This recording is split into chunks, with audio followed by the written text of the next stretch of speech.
Hi friend, इस video के माध्यम से हम देखेंगे बिहार दरोगा एग्ज़ाम के लिए रुक्मिनी की प्रैक्टिस सेट नंबर 3 को। दोस्तों, हमने पिछले वीडियो के माध्यम से प्रैक्टिस सेट 1 और प्रैक्टिस सेट 2 को काफ़ी अच्छे से कवर कर रखा है। यदि आपने उसे नहीं देखा तो हमने डिस्क्रिप्शन बॉक्स में लिंक दे रखा है, आप जा कर के उसे देख सकते हैं। आइए, आज का हमारा प्रैक्टिस सेट नंबर 3 होगा। प्रश्न नंबर 1, माइंड मास्टर शीर्ष पुस्तक के लेखक निम्नलिखित में से कौन है? तो यहाँ पे हमारा उत्तर हो जाएगा कि माइंड मास्टर शीर्ष पुस्तक के लेखक विश्वनाथ आनंद जी है। विश्वनाथ आनंद जी का संबंध है शतरंज खेल से। प्रश्न नंबर 2, मोहनजोदड़ो से प्राप्ति पशुपति मुहर में निम्नलिखित में से कौन सा पशु नहीं पाया गया है?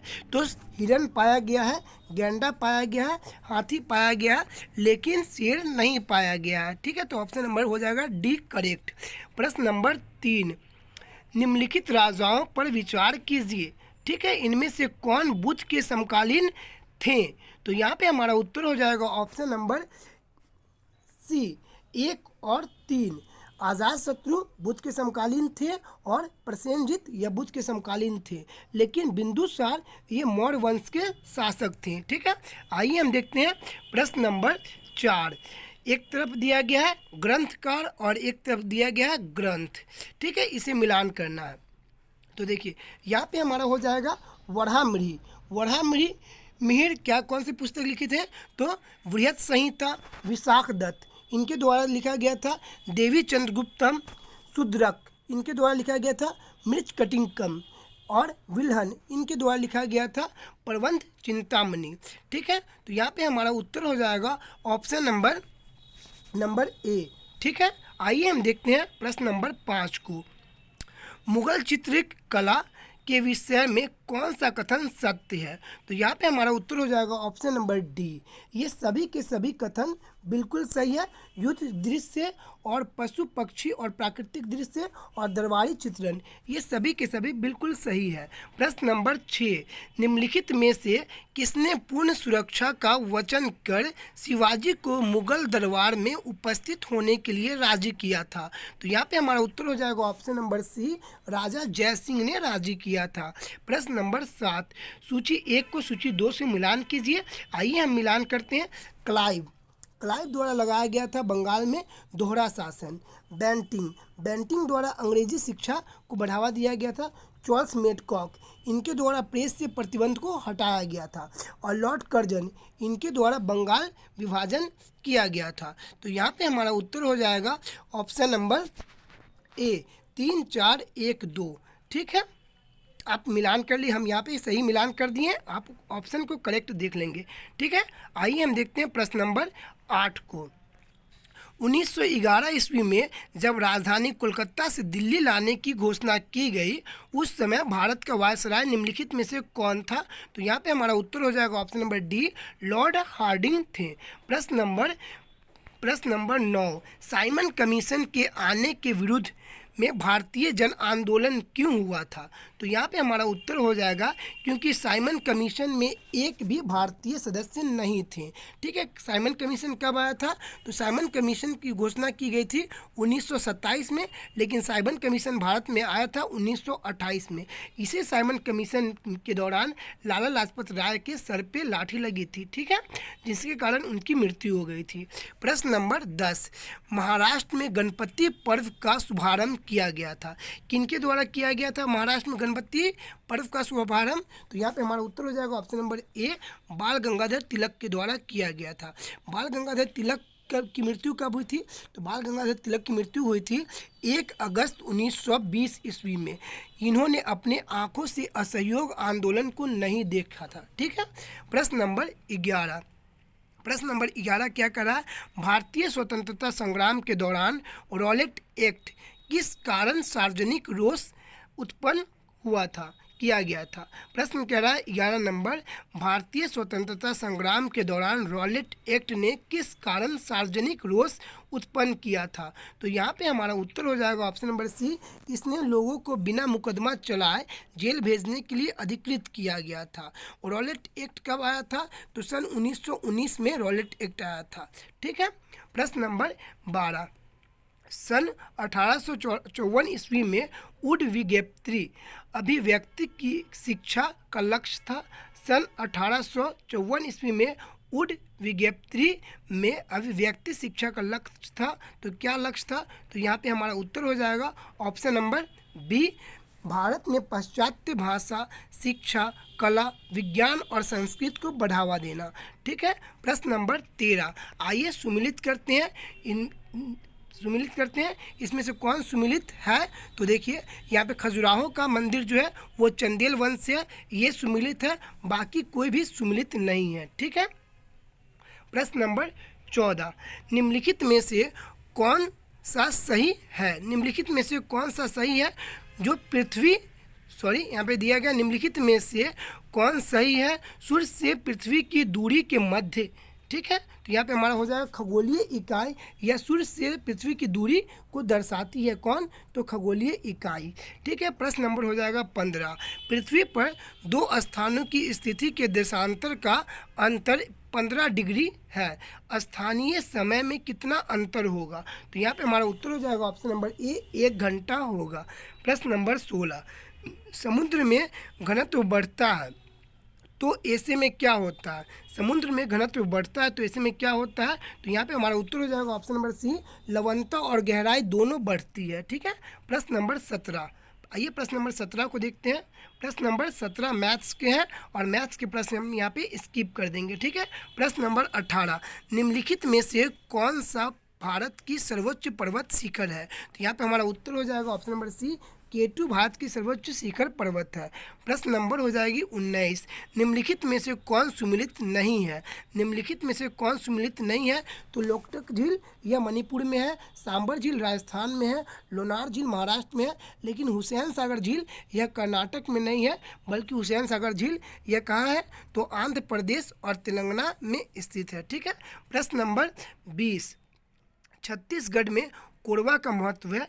छत्तीसगढ़ में कोरबा का महत्व है, किस लिए यह फेमस है? तो एल्युमिनियम उद्योग के कारण।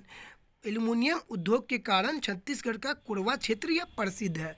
प्रश्न नंबर 21, राजा जी राष्ट्रीय पार्क किस जानवर का प्राकृतिक आवास है? राजा जी राष्ट्रीय पार्क किस जानवर का राष्ट्रीय आवास है? तो यहाँ पे हमारा उत्तर हो जाएगा ऑप्शन नंबर ए, जंगली एशियाई शेर के लिए। किस लिए? तो एशियाई शेर के लिए राजा जी राष्ट्रीय पार्क यह फेमस है।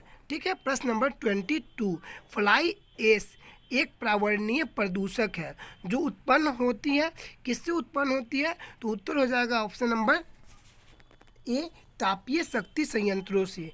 ठीक है। प्रश्न नंबर 23, निम्नलिखित में से कौन सुमिलित नहीं है? निम्नलिखित में से कौन सुमिलित नहीं है? तो आइए हम देखते हैं। विश्व पर्यावरण सम्मेलन 1972 एकदम करेक्ट है।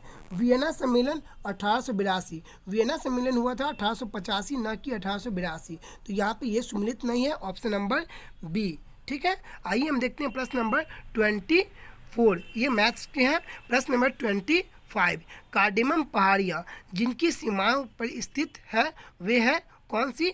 तो केरल और तमिलनाडु। कार्डेमम पहाड़ियाँ जिनकी सीमाएं पर स्थित है वे है कौन? तो केरल और तमिलनाडु क्षेत्र। प्रश्न नंबर 26, अंतर्राष्ट्रीय दिनांक रेखा जिसे क्या कहते हैं? इंटरनेशनल डेट लाइन, इंग्लिश में कहते हैं खींची जाती है, तो प्रशांत महासागर से होकर के यह खींची जाती है अंतर्राष्ट्रीय दिनांक रेखा। ठीक है। और यह किस देश में स्थित है? तो यह यूके में स्थित है। प्रश्न नंबर हम देखेंगे 28 को। प्रश्न नंबर 28 क्या कह रहा है? निम्नलिखित स्थलों स्मारकों पर विचार कीजिए। उपरोक्त स्थलों स्मारकों में से कौन सा स्थल सही सुमिलित है, इसे मिलान कीजिए। ठीक है। तो आइए मिलान करते हैं। देखिए, चंपानेर पावनगढ़ पुरातात्विक स्थल उद्यान, ये कहाँ है? ठीक है। चंपानेर तो पावागढ़ पुरातात्विक उद्यान। छत्रपति शिवाजी रेलवे स्टेशन मुंबई एकदम सही है। मामल्लपुरम तमिलनाडु एकदम सही है। सूर्य मंदिर कोणार्क एकदम सही है। तो ये सभी के सभी उत्तर करेक्ट होगा तो ऑप्शन नंबर हो जाएगा डी 1, 2, 3, 4 ये सभी के सभी सुमिलित है। प्रश्न नंबर 29, भारतीय संविधान इनमें से किसका ऋणी है? भारतीय संविधान इनमें से किसका सर्वाधिक ऋणी है? तो उत्तर हो जाएगा ऑप्शन नंबर डी 1935 के भारत शासन अधिनियम का। प्रश्न नंबर 30, भारत के संदर्भ में निम्नलिखित कथनों पर विचार कीजिए। भारत के संदर्भ में निम्नलिखित कथनों पर विचार कीजिए। तो यहाँ पे हो जाएगा 2 और 3 एकदम करेक्ट है। मुख्य चुनाव आयुक्त वही वेतन पाने का हकदार है जितना उच्च न्यायालय के न्यायाधीश को दिया जाता है। 3 कह रहा है मुख्य चुनाव आयुक्त को उच्चतम न्यायालय के किसी न्यायाधीश को हटाने के तरीके और कारणों के अतिरिक्त किसी कारण से उनके पद से नहीं हटाया जा सकता है। तो 2 और 3 एकदम करेक्ट है। तो 30 का हो जाएगा उत्तर ऑप्शन नंबर बी 2 और 3। प्रश्न नंबर 31, एक ऐसी याचिका जो न्यायपालिका द्वारा जारी की जाती है तथा जिनमें कार्यपालिका से कहा जाता है कि वह कार्य करे जो उसे प्रदत्त शक्तियों के अंतर्गत करना चाहिए, यह उस रीट को कहा जाता है। क्या कहा जाता है? तो उस रीट को कहा जाता है मैंडेसम। क्या कहते हैं? मैंडेमस। प्रश्न नंबर 32, पंचायती राज व्यवस्था में शासन प्रणाली की संरचना क्या है? पंचायती राज व्यवस्था में शासन प्रणाली की संरचना क्या है? तो यहाँ पे हमारा उत्तर हो जाएगा ऑप्शन नंबर सी, ग्राम, प्रखंड और जिला स्तर पर स्थानीय स्वशासन की त्रिस्तरीय संरचना। ठीक है। प्रश्न नंबर 33, भारत का संविधान स्पष्टतः प्रेस की आज़ादी की व्यवस्था नहीं करता है किंतु यह आज़ादी अंतर्निहित है। तो ऑप्शन नंबर ए हो जाएगा करेक्ट 19 का आर्टिकल 19 के 1 में। ठीक है। प्रश्न नंबर 34, राजकोषीय घाटा का अर्थ क्या है? तो राजकोषीय घाटा का अर्थ है सरकारी व्यय माइनस रिजर्व के व्यक्ति अन्य स्रोतों से उपरियां सरकारी व्यय रिजर्व के अतिरिक्त अन्य स्रोतों से उपलब्धियां होगी। ठीक है। प्रश्न नंबर 35, प्रश्न नंबर 35 क्या कर रहा है? मानव संसाधन विकास मंत्रालय का नाम बदल करके क्या रखा गया है? तो मानव संसाधन विकास मंत्रालय का नाम बदल करके रखा गया शिक्षा मंत्रालय। प्रश्न नंबर 36, निम्नलिखित में से कौन सा अंतर्राष्ट्रीय संस्थान विभिन्न देशों को अल्पकालीन ऋण प्रदान करता है? निम्नलिखित में से कौन सा अंतर्राष्ट्रीय संस्थान विभिन्न देशों को अल्पकालीन ऋण प्रदान करता है? तो यहाँ पे हमारा उत्तर हो जाएगा ऑप्शन नंबर ए, IMF। ठीक है, इंटरनेशनल मॉनेटरी पॉलिसी। प्रश्न नंबर हो जाएगा 37, निम्नलिखित में से कौन सा एक युग्म सुमिलित नहीं है? निम्नलिखित में से कौन सा एक युग्म सुमिलित नहीं है? तो देखिए, अंतर्राष्ट्रीय श्रम संगठन जिनेवा में है, अंतर्राष्ट्रीय समुद्री संगठन लंदन में है, अंतर्राष्ट्रीय मुद्रा कोष वाशिंगटन DC में है, और अंतर्राष्ट्रीय परमाणु ऊर्जा अभिकरण यह न्यूयॉर्क में नहीं है बल्कि यह वियना में है। ठीक है। प्रश्न नंबर 38, विदेशी व्यापार का भुगतान संबंधित है। विदेशी व्यापार का भुगतान संबंधित है, किससे संबंधित है? तो यहाँ पे हमारा उत्तर हो जाएगा ऑप्शन नंबर सी, विदेशी व्यापार गुणक से। ठीक है। आइए हम देखते हैं प्रश्न नंबर 40 को। जब धूप वर्षा की बूंदों पर गिरती है, जब धूप वर्षा की बूंदों पर गिरती है तो इंद्रधनुष बनता है। इसके लिए निम्नलिखित में से कौन सी भौतिक परिघटना जिम्मेदार है? तो यहाँ पे हमारा उत्तर हो जाएगा ऑप्शन नंबर 1 और 3। ठीक है, ऑप्शन नंबर हो जाएगा सी करेक्ट, परिक्षेपण और अंतरीय परिवर्तन से। ठीक है। प्रश्न नंबर 41, शुष्क सेल निम्नलिखित में से किसका विद्युत अपघटन है? शुष्क सेल निम्नलिखित में से किसका विद्युत अपघट्य के रूप में प्रयोग होता है? तो यहाँ पे हमारा उत्तर हो जाएगा option number D, ammonium chloride और कैल्शियम क्लोराइड का। ठीक है। यहाँ पे हमारा उत्तर हो जाएगा अमोनियम क्लोराइड और जिंक क्लोराइड का। ठीक है। प्रश्न नंबर देखते हैं 2 को। पहचानिए कि निम्नलिखित में से कौन सी एक परिवर्तनीय रासायनिक परिवर्तन है। पहचानिए कि निम्नलिखित में से कौन से परिवर्तन रासायनिक परिवर्तन है। तो यहाँ पे हमारा उत्तर हो जाएगा ऑप्शन नंबर सी 1 और 3, यानी कि चांदी के रूप के कप का बदरंग होना, यह रासायनिक परिवर्तन है। चांदी के कप का रंग बदरंग होना और जल का विद्युत अपघटन, ठीक है, ये दोनों रासायनिक परिवर्तन है। ठीक है, आइए हम देखते हैं प्रश्न नंबर 43 को। प्रश्न नंबर 43 ये फिजिक्स का विद्युत से है। देखिए, 2, 4 और 8 ओम परिणामों वाले 3 प्रतिरोध समांतर क्रम में जुड़े हैं। इस निकाय का समतुल्य प्रतिरोध कितना होगा। तो हमारा उत्तर हो जाएगा ऑप्शन नंबर ए 2 से कम, 2 ओम से कम। प्रश्न नंबर 45 मैथ्स का है। प्रश्न नंबर 45 ये फिजिक्स का है। प्रश्न नंबर 44 था वो मैथ्स का, प्रश्न नंबर 45 है ये। ठीक है, ये फिजिक्स से है, हीट चैप्टर से। प्रश्न नंबर 45 क्या रहा है, निम्नलिखित कथनों पर विचार कीजिए। ठीक है, तो इसका उत्तर हो जाएगा ऑप्शन नंबर सी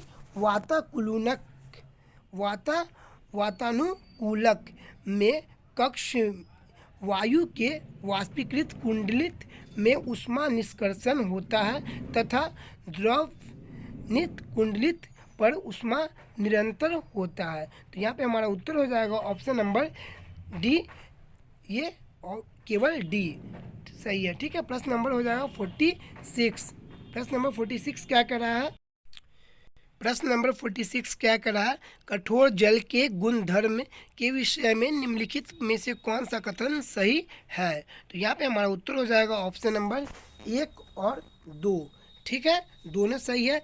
जल की अस्थायी कठोरता उसमें उपस्थित विलय के मैग्नीशियम और कैल्शियम हाइड्रोजन कार्बोनेट के कारण होती है और जल की अस्थायी कठोरता उबालने से समाप्त की जा सकती है। ठीक है, तो यहाँ पे हमारा उत्तर हो जाएगा ऑप्शन नंबर ए 1 और 2 दोनों करेक्ट है। प्रश्न नंबर 47, जब मृदु स्टील को उच्च तापमान पर गर्म किया जाता है और चारों ओर पानी में ठंडा किया जाता है तो वह कठोर तथा भंगुर हो जाता है। यह प्रक्रिया क्या कहलाती है। तो यह प्रक्रिया कहलाती है ऑप्शन नंबर हो जाएगा डी, टेपरिंग कहलाती है। क्या कहलाती है, टेपरिंग कहलाती है। प्रश्न नंबर 48, हैलोजन में सबसे अभिक्रियाशील है। हैलोजन में सबसे अभिक्रियाशील कौन सी धातु है। तो हो जाएगी ऑप्शन नंबर ए फ्लोरीन। प्रश्न नंबर 49, स्पर्श लेंस कॉन्टेक्ट लेंस किससे बनाए जाते हैं। तो ऑप्शन नंबर हो जाएगा सी ल्यूकोसाइड से बनाए जाते हैं। प्रश्न नंबर 48, प्रश्न नंबर 48 मैथ्स के हैं, आइए हम इसे स्किप करते हैं। प्रश्न नंबर 51, ठीक है, प्रश्न नंबर 51 है, सामान्य नाम न्यूक्लियॉन किसके लिए है। सामान्य नाम न्यूक्लियॉन किसके लिए है। तो ऑप्शन नंबर हो जाएगा बी, प्रोटॉन और न्यूट्रॉन के लिए। ठीक है, प्रश्न नंबर 52, जीवाश्म की आयु कार्बन के 2 समस्थानिक के अनुपात का निर्धारण कर मालूम की जा सकती है। वे समस्थानिक कौन से हैं। तो उत्तर हो जाएगा ऑप्शन नंबर सी, C12 और C14। प्रश्न नंबर 53, यदि दूध को काफ़ी समय तक बिना ढके रखा जाए तो दूध खट्टा हो जाता है। यह निम्नलिखित में से किसके कारण होता है। तो उत्तर हो जाएगा ऑप्शन नंबर ए, लैक्टिक अम्ल के कारण होता है। प्रश्न नंबर 54, अनाजों तथा तिलहनों के अनुपयुक्त रखरखाव और भंडारण के परिणाम स्वरूप आविशों का उत्पादन होता है जिन्हें अल्फा टॉक्सिन के नाम से जाना जाता है, जो सामान्यतः भोजन बनाने की आम विधि द्वारा नष्ट नहीं होते हैं। अल्फा टॉक्सिन किसके द्वारा उत्पादित होती है। तो यहाँ पे हमारा उत्तर हो जाएगा ऑप्शन नंबर सी, फफूंदी के द्वारा। प्रश्न नंबर 55, विटामिन B12 की कमी पर्णपाती अवरक्तता का कारक है। जंतु विटामिन B12 का संश्लेषण नहीं करते हैं। मानव को अपना सारा विटामिन B12 अपने आहार से प्राप्त करना होता है। विटामिन B12 में कौन सा संकुलन धातु आयन होता है? तो उत्तर हो जाएगा option number C, calcium carbonate. ठीक है, हो जाएगा तो CO3, कोबाल्ट आयन। ठीक है, आइए हम प्रश्न नंबर 56 को देखते हैं। निम्नलिखित पोषक तत्वों में से किस एक का दुख दुर्लभ स्रोत है? तो यहाँ पे हमारा उत्तर हो जाएगा option number D, vitamin C. दूध में विटामिन सी नहीं पाई जाती है। प्रश्न नंबर 57, पौधों में होने वाली क्रियाओं में से एक है जो इनका तापमान कम कर सकती है, वह कौन सी है? तो उत्तर हो जाएगा ऑप्शन नंबर सी, जलीय अपघटन। ठीक है, प्रश्न नंबर हो जाएगा 58, ऑक्सीजन की उपस्थिति में ग्लूकोज के कार्बन डाइऑक्साइड एवं जल में ऊर्जा निर्मुक्त होने के साथ पुनः रूपांतरित होने को कहते हैं क्या? तो कहते हैं वायु श्वसन। प्रश्न नंबर 59,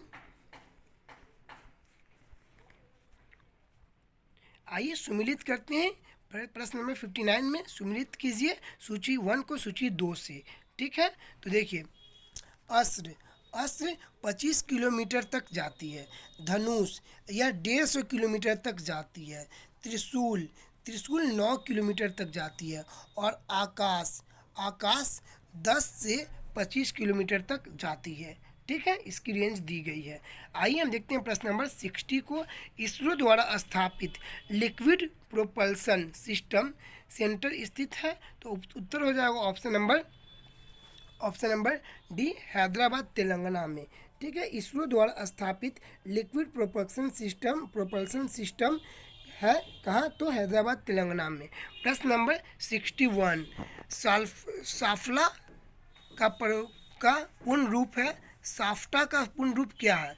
तो उत्तर हो जाएगा हमारा साफ्टा का पूर्ण रूप इनमें से कोई नहीं है। ठीक है, प्रश्न नंबर 62, महफिल लीफ का देश किस देश को जाना जाता है? महफिल लीफ का देश के नाम से किस देश को जाना जाता है? उत्तर हो जाएगा ऑप्शन नंबर सी, कनाडा को। प्रश्न नंबर 63, गुरुदेव रविंद्रनाथ टैगोर की रचना को भारत के अलावा किस देश का राष्ट्रगान स्वीकार किया गया है? तो बांग्लादेश का राष्ट्रगान स्वीकार किया गया। प्रश्न नंबर 64, निम्नलिखित में से कौन सा एक युग में सम्मिलित नहीं है? तो उत्तर हो जाएगा option number D, 8 degree channel. यह अंडमान और निकोबार को नहीं जोड़ती है, बल्कि यह जोड़ती है मालदीव को मिनीकोय से। ठीक है, और यहाँ पे मैकमोहन यह भारत और चीन को जोड़ती है। रेड क्लिफ रेखा भारत पाकिस्तान को जोड़ती है। डुरंड रेखा पाकिस्तान और अफगानिस्तान को जोड़ती है। प्रश्न नंबर 65, चाबहार बंदरगाह परियोजना भारत द्वारा किस देश में विकसित की गई है? तो उत्तर हो जाएगा ऑप्शन नंबर बी, ईरान में। प्रश्न नंबर 66, निम्नलिखित कथनों पर विचार कीजिए। विश्व का सबसे बड़ा द्वीप ग्रीनलैंड है। एकदम सही है। ग्रीनलैंड डेनमार्क के अधीन एक स्वायत्त क्षेत्र है। उत्तर हो जाएगा ऑप्शन नंबर सी, 1, 2 दोनों करेक्ट है। प्रश्न नंबर 67, निम्नलिखित में से कौन सम्मिलित नहीं है? तो विश्व जनसंख्या दिवस 11 जुलाई को मनाए जाते हैं। विश्व वानिकी दिवस 21 मार्च को मनाया जाता है।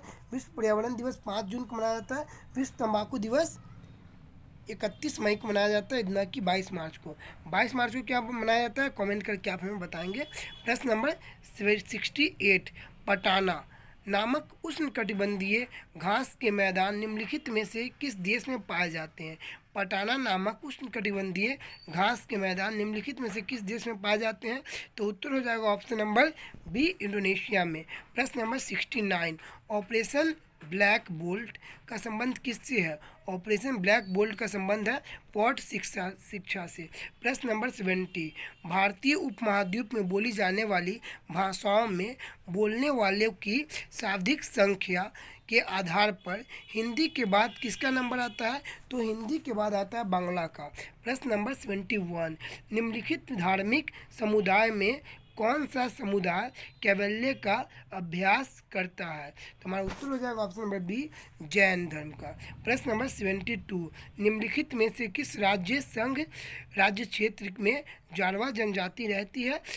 तो उत्तर हो जाएगा ऑप्शन नंबर सी, अंडमान और निकोबार में यह जारवा और सेंटिलीज जनजाति रहती है। प्रश्न नंबर 73, बिहार पंचायती राज अधिनियम के अनुसार ग्राम पंचायत का कोई भी सदस्य हस्तलिखित आवेदन मुखिया को संपर्कित कर त्याग पत्र दे सकता है। आवेदन समर्पित करने के कितने दिनों के बाद त्याग पत्र प्रभावित माना जाएगा? तो 7 दिनों के बाद। प्रश्न नंबर 74, भारत के किस राज्य में स्थित देहिंग पटकाई वन्यजीव अभ्यारण्य राष्ट्रीय उद्यान में अपग्रेड किया जा रहा है? तो उत्तर हो जाएगा ऑप्शन नंबर डी, असम में है देहिंग पटकाई राष्ट्रीय उद्यान। प्रश्न नंबर 75, निम्नलिखित संगठन में से मेजनी का संबंध किससे था? निम्नलिखित संगठन में से मेजनी का संबंध किससे था? तो उत्तर हो जाएगा ऑप्शन नंबर सी, कार्बोनरी से। प्रश्न नंबर 76, निम्नलिखित में से किसने रक्त एवं लौह की नीति का अवलंबन किया था? तो उत्तर हो जाएगा ऑप्शन नंबर सी, बिस्मार्क ने। प्रश्न नंबर 77, निम्नलिखित में से किस भारतीयों को नोबेल पुरस्कार नहीं मिला था? तो उत्तर हो जाएगा option number C, MK Gandhi. Mahatma Gandhi को नोबेल पुरस्कार नहीं मिला था। हालांकि महात्मा गांधी 2-3-4 बार नामित किए गए थे। सबसे पहले नामित किए गए थे सन 1937 ईस्वी में नोबेल पुरस्कार के लिए, लेकिन इन्हें मिला नहीं एक बार भी। प्रश्न नंबर 78, नेट वेस्ट ट्रॉफी निम्नलिखित में से किस खेल से संबंधित है? तो नेट वेट ट्रॉफी किया क्रिकेट से संबंधित है। बनाना किक निम्नलिखित में से किस खेल से संबंधित है? तो यह फुटबॉल से संबंधित है। प्रश्न नंबर 80, धर्म को समुदाय का मुख्य आधार मानने वाले व्यक्ति को क्या कहते हैं? धर्म को समुदाय का मुख्य आधार मानने वाले व्यक्ति को क्या कहते हैं? तो सांप्रदायिक कहते हैं। क्या कहते हैं? ऑप्शन नंबर डी, सांप्रदायिक कहते हैं। प्रश्न नंबर 81, सामाजिक दर्जा का अर्थ क्या है? सामाजिक दर्जा का अर्थ क्या है? तो हमारा उत्तर हो जाएगा ऑप्शन नंबर बी, प्रस्थागत सम्मान का। प्रस्थागत सम्मान का, ठीक है। प्रश्न नंबर 82, भारत में सर्वप्रथम किस विश्वविद्यालय ने समाजशास्त्र प्रारंभ किया था? भारत में सर्वप्रथम किस विश्वविद्यालय ने समाजशास्त्र प्रारंभ किया था? तो यहाँ पे हमारा उत्तर हो जाएगा बम्बई विश्वविद्यालय ने। कौन से विश्वविद्यालय ने? बम्बई विश्वविद्यालय ने। प्रश्न नंबर 83, मार्च 2023 में किस संस्था ने ग्लोबल हाउस गैस मॉनिटरिटी इंफ्रास्ट्रक्चर पेश किया? तो उत्तर हो जाएगा हमारा ऑप्शन नंबर ए, WMO ने। प्रश्न नंबर 84, अंतर्राष्ट्रीय बौद्धिक संपदा सूचकांक 2023 में भारत की रैंक क्या है? तो उत्तर हो जाएगा ऑप्शन नंबर बी, 42वां रैंक है। प्रश्न नंबर 85, फरवरी 2023 में किस राज्य में स्थित धरोई आर्द्रभूमि में एक पथ सर्वेक्षण किया गया है? तो उत्तर हो जाएगा ऑप्शन नंबर बी, छत्तीसगढ़ में। सॉरी, यहाँ पे हमारा उत्तर हो जाएगा गुजरात में। क्या हो जाएगा? गुजरात में। ऑप्शन नंबर सी करेक्ट हो जाएगा। प्रश्न नंबर 86, कौन सा राज्य वैश्विक उत्तरदायी पर्यटन शिखर सम्मेलन 2023 की मेजबान है? फिर से पढ़ते हैं, कौन सा राज्य वैश्विक उत्तरदायी पर्यटन शिखर सम्मेलन 2023 का मेजबान राज्य है? तो यहाँ पे हमारा उत्तर हो जाएगा ऑप्शन नंबर ए, केरल। प्रश्न नंबर 87, एक मिनट दोस्तों। प्रश्न नंबर 86 को देखते हैं, 87 को देखते हैं। कवच 2023 किस केंद्रीय मंत्रालय द्वारा आयोजित एक राष्ट्रीय हैकाथॉन है? कवच 2023 केंद्रीय मंत्रालय द्वारा आयोजित एक राष्ट्रीय का हैकाथॉन है।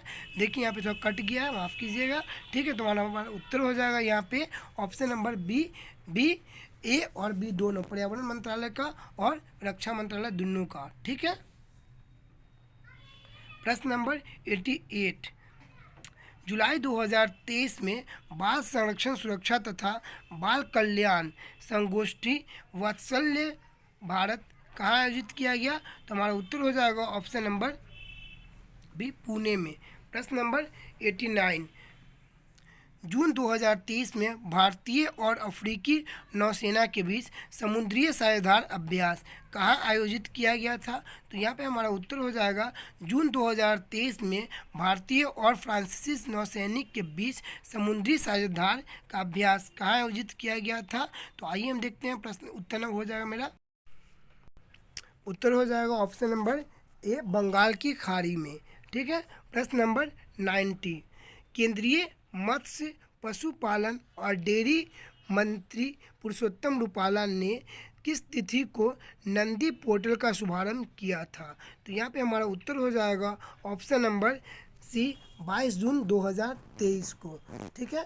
प्रश्न नंबर 91, समलैंगिक विवाह की अनुमति देने वाला पहला यूरोपीय देश कौन बना? समलैंगिक विवाह को मंजूरी देने वाला पहला यूरोपीय, माफ़ कीजिएगा फ्रेंड, इसका उत्तर हो जाएगा आपको ऑप्शन नंबर डी, 26 जून 2023 को केंद्रीय मत्स्य पशुपालन और डेयरी मंत्री पुरुषोत्तम रूपाला ने किस तिथि को नंदी पोर्टल का शुभारंभ किया था? तो 26 जून 2023 को। प्रश्न नंबर 91, समलैंगिक विवाह की अनुमति देने वाला पहला मध्य यूरोपीय कौन बन गया? तो हमारा उत्तर हो जाएगा ऑप्शन नंबर बी, एस्टोनिया बन गया। प्रश्न नंबर 92, 200 अंतर्राष्ट्रीय मैच खेलने वाले पहले फुटबॉलर बनने वाले की उपलब्धि हासिल करने वाला खिलाड़ी कौन है? तो उत्तर हो जाएगा option number A, option number D, Cristiano Ronaldo. प्रश्न नंबर 93, सीनियर नेशनल रग्बी 75 चैंपियनशिप 2023 में पुरुष वर्ग का खिताब किसने जीता है? तो हमारा उत्तर हो जाएगा ऑप्शन नंबर हमारा उत्तर हो जाएगा ऑप्शन नंबर ए, हरियाणा। प्रश्न नंबर 94, किसके द्वारा जुले लद्दाख हेलो लद्दाख का आयोजन किया गया? तो हमारा उत्तर हो जाएगा भारतीय नौसेना के द्वारा। प्रश्न नंबर 95, सौर पार्क और अल्ट्रा मेगा सौर ऊर्जा परियोजना की समयावधि को कब तक के लिए बढ़ा दिया गया है? तो उत्तर हो जाएगा ऑप्शन नंबर सी, 31 मार्च 2026 तक के लिए बढ़ा दिया गया है। प्रश्न नंबर 96, जून 2023 में किस रॉकेट में उपयोग किए जाने वाले ईंधन रमन 1 का सफल परीक्षण किया गया है? तो हमारा उत्तर हो जाएगा ऑप्शन नंबर बी, विक्रम 1। हमारा उत्तर हो जाएगा यहाँ पे ऑप्शन नंबर बी, विक्रम 1। आइए हम देखते हैं प्रश्न नंबर 97 को। जून 2023 में फुटबॉल प्रतियोगिता हीरो इंटरकॉन्टिनेंटल कप 2023 किस देश ने जीता है? तो हमारा उत्तर हो जाएगा option number A, option number B,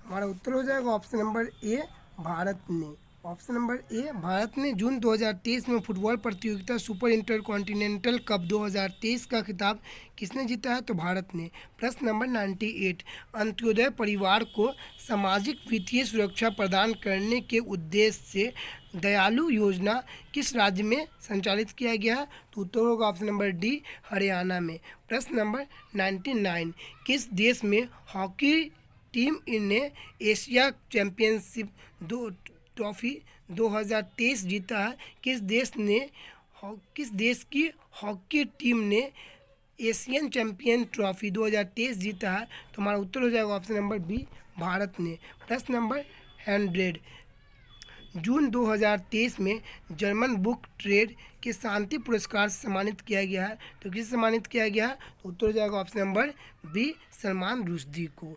ठीक है।